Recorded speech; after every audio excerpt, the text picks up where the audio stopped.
Детская музыкальная школа уже несколько десятков лет радует жителей города развитием внутренней духовной культуры. Давайте узнаем, как все начиналось. История детской музыкальной школы начинается еще со второй половины XX века. Она была открыта 20 сентября 1952 года. Первым директором был Виктор Ефимович Градобоев. Первоначально педагогический коллектив состоял из 3 человек, а учеников было всего лишь 20. С 1963 года директором школы был Иван Григорьевич Каторгин. В этой должности он проработал 44 года. Мечтой Ивана Каторгина было создание оркестра народных инструментов, и он ее воплотил. Оркестр был создан в 1994 году, и Иван Григорьевич был его дирижером. В 2009 году коллективу было присвоено звание народного. Также он является автором музыки гимна города Салавата. Этот человек сделал огромный вклад в будущее музыкальной школы. Обучение велось по специальности фортепиано и баян. А сейчас в школе 5 отделений: духовое, струнно-смычковое, отделение народных инструментов, фортепианное, теоретическое.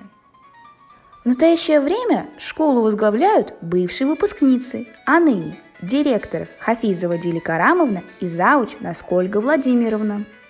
Педагогический штат составляет 50 преподавателей и концертмейстеров.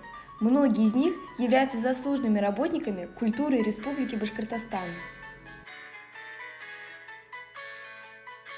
Одна из наших бывших преподавательниц, Галина Сергеевна Щерба, настояла на сохранении памяти и сборе достижений юных музыкантов и учителей. Так появился музей детской музыкальной школы. В музее хранятся дипломы и кубки, привезенные нашими учениками и преподавателями с разных городов и стран мира. Сейчас музеем руководит Тагирова Таслима Минигалеевна. Также в этом музее есть книга почетных посетителей.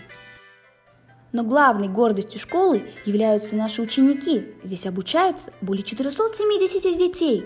Они участвуют в конкурсах различного уровня, где достойно представляют наш город, республику и национальную культуру.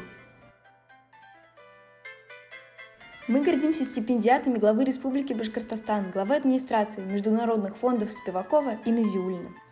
Также при поддержке президентского фонда культурных инициатив детская музыкальная школа осуществила постановку спектакля «Песни Иволги» в рамках реализации гранта главы Республики Башкортостан на государственную поддержку деятелей культуры и искусства. Недавно детская музыкальная школа вошла в число участников проекта «Медиасеть школьных студий Культура» от детского телеканала «Тамыр» по гранту президента Российской Федерации на реализацию проектов в области культуры, искусства и креативных индустрий. Надеюсь, в будущем у этой школы будет еще больше поводов для гордости. Елена Лунева, Роксолана Габасова. Специально для проекта «Культура».